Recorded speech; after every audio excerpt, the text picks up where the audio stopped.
जय गुरु जी। वीडियो को लाइक कीजिए, चैनल को सब्सक्राइब कीजिए और बेल आइकन को प्रेस कर दीजिए ताकि आपको लेटेस्ट वीडियो के अपडेट्स मिलते रहें।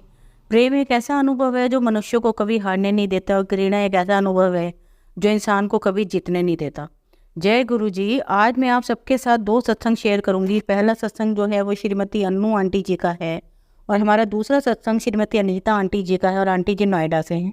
चलिए आज के ये दो अद्भुत और प्यारे सत्संग संगत जी की जुबानी ही सुनते हैं और जानते हैं कैसे गुरुजी ने उनके कष्टों को हरा और उन पर अपना आशीर्वाद बनाए रखा। ये सारी चीज़ आज मैं आपके साथ इस सत्संग में साझा करूंगी और मेरी छोटी सी कोशिश ये रहती है जो ये ब्लेस सत्संग हम आपको सुनाते हैं वो हर घर तक पहुंच सके और सब संगत सत्संग सुने और ब्लेस हो सके।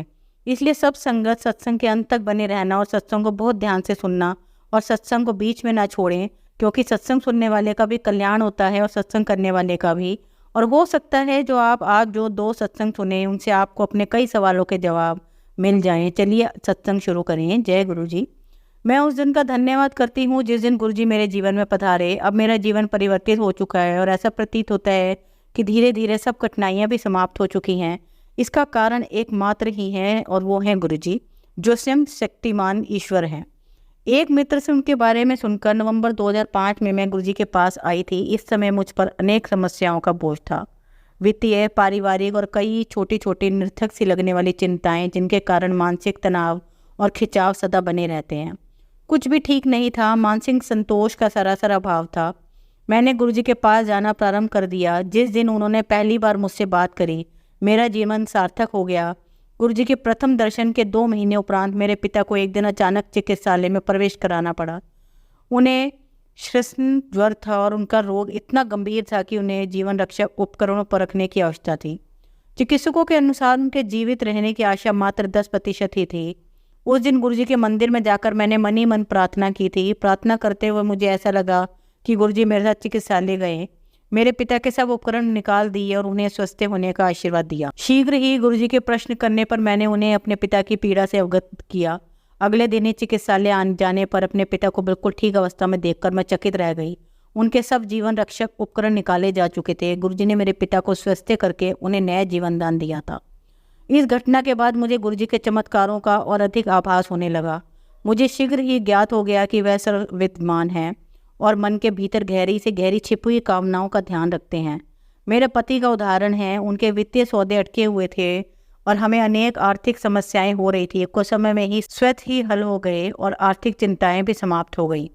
मेरी बेटी का स्वास्थ्य चिंता का विषय बना हुआ था। उसे मूत्राशय रोग की पुनरावृत्ति होती रहती थी। गुरुजी ने उसे ताम्र लोटे से आशीष दिया और उसका जल ग्रहण करके उसने रोग मुक्ति प्राप्त करी। उनमें इतनी अधिक पीड़ा रहती थी कि सीढ़ियां नहीं चढ़ी पाती थी। उनके दैवीय प्रभाव से वह भी समाप्त हो गया।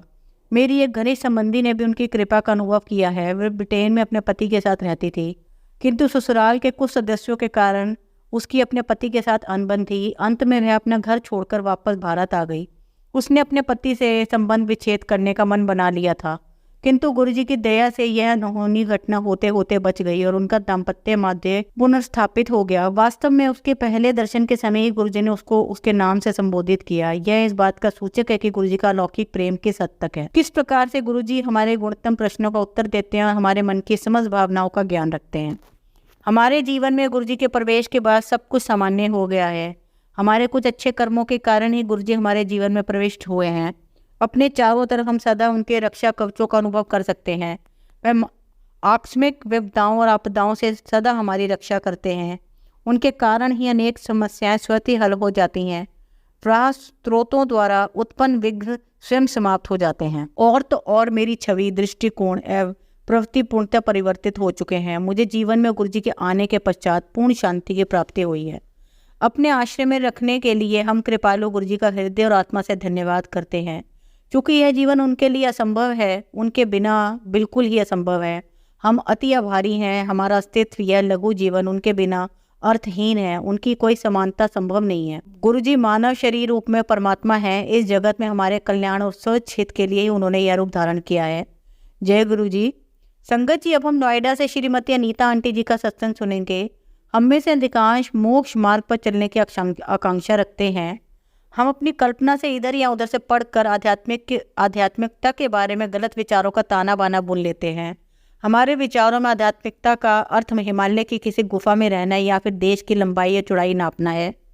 हम इससे अनभिज्ञ रहते हैं कि कोई भी अध्यात्म का मार्ग तो केवल गुरु के कमल चरणों में शीश झुका कर ही पूर्ण हो सकता है। वही हमें संसार के मोह माया के जाल से निकाल कर अध्यात्म के मार्ग पर अग्रसर कर सकते हैं। गुरु का अर्थ ही अंधकार को नष्ट करने वाला है। हम तो अज्ञानता के अंधकार में भटक रहे हैं। केवल गुरु में इतनी शक्ति है कि वह हमें वहां से निकालें। गुरु परमात्मा है, उनकी उपस्थिति उन्नति के पथ पर अग्रसर कराने के लिए पर्याप्त है। उनके संयोग से ही तो हम अपने आत्म को प्रकाशमान कर सकते हैं। जीवन में उनके संयोग से ही आध्यात्मिक ज्ञान संभव है। हमारे धर्म ग्रंथ गुरु चेले के उदाहरणों से भरपूर हैं।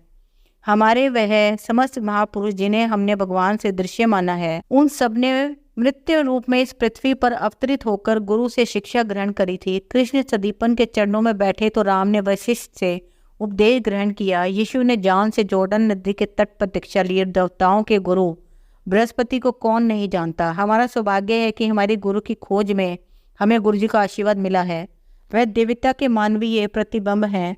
वह सर्वत्र सर्वज्ञ और सर्वशक्तिमान है। 91 में मेरे घुटनों में अभूतपूर्व पीड़ा होती थी। वेदना इतनी अधिक होती थी कि दर्दनाशक औषधियाँ लेने के बाद भी मैं रात भर सो नहीं पाती थी। मैंने एलोपैथी, होम्योपैथी और घरेलू उपचार सब किए, किंतु व्यथा बनी रही। जब मैंने गुरुजी को इससे अवगत कराया तो उन्होंने रसोई से एक चम्मच मांगा और मेरे घुटनों पर रखकर एक मंत्र का उच्चारण किया। उसी समय दर्द समाप्त हो गया और उसके बाद वह कभी लौट कर नहीं आया। मैं अब भी अपने घर की 4थी मंजिल तक सीढ़ियाँ चढ़ती हूँ और प्रतिदिन 2 घंटे घूमने भी जाती हूँ। कलकत्ता में मुझे मियादी ज्वर के पश्चात हल्का ज्वर रहने लगा। उस 1.5 महीने में मैंने सब परीक्षण करवा लिए और कई तरह की औषधियाँ भी ली, पर कोई लाभ नहीं हुआ। मेरा विवरण सुनकर गुरुजी ने जैसे ही पान के पत्ते मेरे ऊपर रखे, ज्वर अपने आप लुप्त हो गया। अपने दिल्ली स्थानांतरण के समाचार सुनकर मैं लावण्य प्रतिष्ठान खोलना चाह रही थी, क्योंकि मैंने इसका और बाल संवारने का प्रशिक्षण प्राप्त किया था और पहले एक ऐसे स्थान पर कार्यरत रह चुकी थी, पर गुरुजी ने इसकी अनुमति नहीं दी। उन्होंने कहा कि इसमें मुझे दमा हो जाएगा। कालांतर में मुझे वास्तव में दमा हो गया। एक दिन मेरी अवस्था इतनी गंभीर हो गई कि मैं अपने जीवन के लिए जूझ रही थी। मुझे सांस लेने में अत्यंत कठिनाई हो रही थी। मुझे प्रतीत हो रहा था कि यह मेरे जीवन का अंत है। मुझे अतिशीघ्र चिकित्सालय ले जाया गया। पूरे मार्ग में गुरुजी का चित्र अपने हृदय से लगाकर उनसे अपने जीवन रक्षा के लिए प्रार्थना करती रही। तत्काल मुझे प्राण वायु और कुछ इंजेक्शन दिए गए। बाद में चिकित्सक ने बताया कि 2 मिनट की देरी भी मेरे लिए घातक सिद्ध हो सकती थी। बाद में जब मैं गुरुजी के पास गई तो मेरे बोलने से पहले ही उन्होंने कहा कि उन्होंने मुझे दलदल से निकाला है। यह सत्य वचन थे। बाद में जब मैंने उन्हें श्वास यंत्र और प्रबल औषधियों से मुक्त कराने की बात बार बार करी तो उन्होंने डांट कर कहा कि उन्हें स्मरण न कराया जाए, उन्हें मेरी समस्या के बारे में ज्ञान है। 1 महीना व्यतीत होने पर मुझे अचानक आभास हुआ कि मुझे दमा नहीं था। इसका अर्थ यह था कि मुझे श्वास यंत्र की आवश्यकता नहीं थी। यात्रा पर जाते हुए सुरक्षा के लिए मैं अब भी श्वास यंत्र खरीद कर ले जाती हूँ और घर वापस आने पर उसी नवीन अवस्था में उसे दुकान पर वापस कर देती हूँ। दमा पूर्णतः समाप्त हो चुका है। एक बार संगत में गुरुजी ने एक भक्त के सिर पर अपने हाथ रख दिए तो वहाँ से गुलाब के पुष्प झड़ने लगे। गुरुजी ने वहीं एक महिला के सिर पर किया तो वहाँ पर भी यही हुआ। उस महिला ने अपने दुपट्टे में वह गुलाब एकत्रित कर लिए। वह अति सुंदर चमत्कार था। मेरे जन्म दिवस पर गुरुजी ने संगत के सामने मुझे अपने दोनों हाथ आगे करने को कहा। अचानक मेरे हाथों में ऊपर से एक साड़ी आकर गिर गई। गुरुजी ने कहा कि उसे मैं स्वच्छ स्थान पर रखूं और कभी नहीं पहनूं। उस साड़ी में से आज 10 वर्ष पश्चात भी गुरुजी की वह विशिष्ट सुगंध आती है। गुरुजी ने कुछ वर्ष पूर्व कहा था कि मेरी बेटी का विवाह एक अतिशालीन व्यक्ति से होगा। मेरे बिना किसी प्रयत्न के मेरी बेटी का विवाह ऐसे ही घर में हुआ और गुरुजी की कृपा से वह आज 2 बच्चों की माँ है। गुरुजी प्रसाद वितरण कर सबको आशीष देते हैं। मैंने कई बार उनको स्वयं अपने खाली हाथों में से किसी बर्तन में से नहीं, शुद्ध घी का प्रसाद प्रकट कर वितरित करते हुए देखा है। एक बार इसी प्रकार एक भक्त को उन्होंने कड़ा प्रसाद दिया था। कई बार उन्होंने इसी भांति खाली हाथों में से अपनी सुगंध से भरे लड्डू निकाल कर वितरित किए हैं। सबको मेरा परामर्श यही है कि अनेक कम गहरे कुएं मत खोदिए। इसका जल या तो खारा होगा या जल्दी सूख जाएंगे। एक गहरा कुआं खोदिए जिसका जल आप जीवन भर ग्रहण कर सकें। आध्यात्म ज्ञान एक गुरु से प्राप्त करने का प्रयास कीजिए। उस ज्ञान के गुण अर्थों को समझिए। कुछ वर्षों तक उनके चरणों में बैठिए। यहाँ वहाँ घूमकर वो तुक्षावन कई लोगों के मध्य बैठकर आप थोड़े ही समय में अपनी आस्था खो सकते हैं। केवल एक गुरु के वचनों का पालन कीजिए। अनेकों के पास जाने से आप हैरान हो जाएंगे। आपकी तवे विमूढ़ हो सकते हैं। स्मरणीय है कि एक चिकित्सक आपको निर्धारित औषधि मिलती है, 2 से परामर्श, 3 से दाह संस्कार की विधि। एक गुरु आपको हनुमान जप करने को कहेंगे, दूसरे कहेंगे कि राम नाम जपो। यदि तीसरे के पास गए तो वह प्रतिदिन पूजा करने का परामर्श देंगे। आप इन्हीं बातों से उलझ कर रह जाएंगे। एक गुरु के चरणों में बैठकर उनके निर्देशों का पालन कीजिए। सबको सुनिए पर अनुसरण एक का ही कीजिए। सबको आदर दीजिए पर आस्था एक में ही उचित है। उससे ज्ञान संग्रहित कीजिए और उनके कहे आचरण का ही पालन कीजिए। इस प्रकार आप शीघ्र ही आध्यात्मिकता के कठिन मार्ग पर अग्रसर हो सकेंगे। जय गुरु जी। अब आप सबको एक कहानी सुनाती हूँ। आप सब इस कहानी को बहुत ध्यान से सुनना। कहानी का शीर्षक है द गोल्ड कॉइन। दोस्तों, कई बार ज़्यादा चीज़ें पाने का लालच हमें उन चीज़ों से दूर कर देता है जिनकी हमें सच में ज़रूरत होती है। आज की कहानी भी एक ऐसे ही व्यक्ति की है जिसके लालच ने उसे वो भी नहीं मिलने दिया जिसकी उसको ज़रूरत थी।